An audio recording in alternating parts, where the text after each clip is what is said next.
ሰላም እንዴት ናችሁ? ዛሬም በሌላ ርዕስ መጥቻለሁ። የመጣሁት ከርቭ ፊቲንግ ሪግሬሽናል አናሊሲስ ነው። አንድ ኤግዛምፕል ይዤላችሁ መጥቻለሁ፣ አሳያችኋለሁ። እዚህ ላይ ጥያቄ ካላችሁ ደግሞ መጠየቅ ትችላላችሁ ማለት ነው። እዚህ ጋር እንደምታዩት ርዕሱ ከርቭ ፊቲንግ ሪግሬሽናል አናሊሲስ ኤግዛምፕል ነው።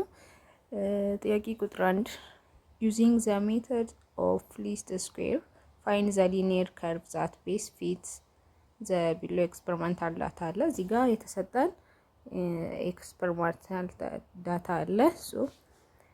ኤክስ እና የዋይ ዋጋ ነው። አንድ ሲሆን 25፣ 1.5፣ 31፣ 2 ሲሆን 27 ምናምን እያለ ይቀጥላል ማለት ነው። ወደ ሶሉሽኑ ስንመጣ ዘ ሲምፕለስት ሊኒየር ከርቭ ፎርም ብለን የምናስቀምጠው ዋይ ኢኳል ቱ ኤክስ ፕላስ ቢ ነው። ዩዚንግ ሊስት ስኩዌር ሜተድ እንጠቀማለን ማለት ነው።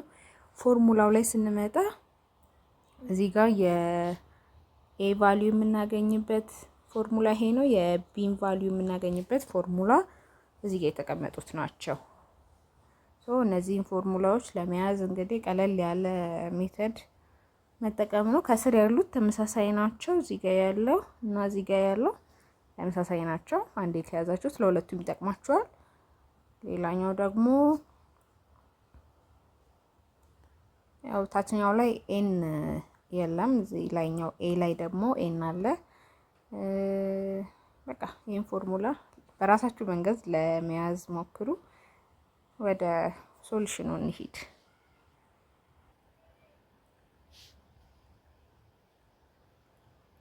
እሺ እዚህ ጋር እንደምታዩት በእንደዚህ መልክ እናስቀምጣለን ማለት ነው። የኤክስ ቫልዩ አለ፣ የኤክስ ቫልዩ አለ እዚህ ጋር፣ የዋይ ቫልዩ እዚህ ጋር አለ። ወደ ታች ደርድረናቸዋል። ኤክስ ዋይ ደግሞ አለ ቀጣይ ላይ። ኤክስ ዋይ ማለት ኤክስ ሲባዛ ዋይ ነው። 1 ሲባዛ 25፣ 25 1.5 ሲባዛ 31፣ 46.5 እያለ ያባዛን እንሄድና እዚህ ጋር ደግሞ ኤክስ ስኩዌር ደግሞ አለ። ኤክስ ዋጋ የተሰጠን እዚህ ጋር አለ አይደለ? ለሱ ስኩዌራቸው ናቸው። የአንድ ስኩዌር 1 ነው። የ1.5 ስኩዌር 2.25 ነው እያለን ይሄዳል ማለት ነው።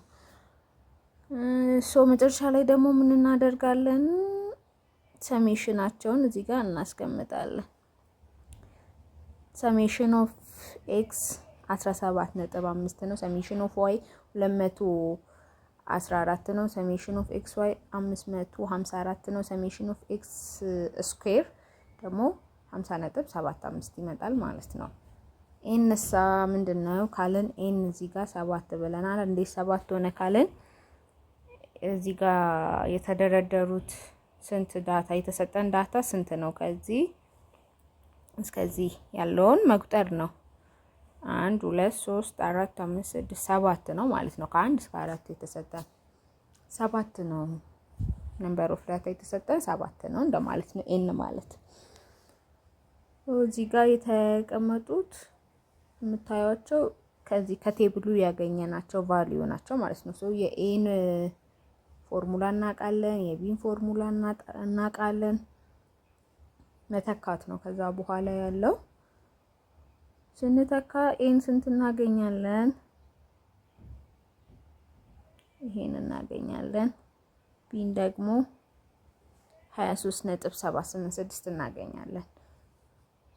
the linear curve that best fits the experimental data ብለን y equal to 2.714x plus 23.786 ይመጣል ማለት ነው። እዚህ ጋር የተቀመጠው ቫልዩን እናገኛለን ማለት ነው። ለዚህ በማንኛውም ቁጥር ብንጠየቅ አሁን የዋይን ቫልዩ ማግኘት እንችላለን። ለምሳሌ ኤክስ 3.75 ሲሆን ዋይ ስንት ይሆናል ተብለን ብንጠየቅ የዋይን ቫልዩ ከላይ ባገኘነው ፎርሙላ በመክተት 33.964 እናገኛለን። ለተጨማሪ ቪዲዮ ሰብስክራይብ አድርጉ።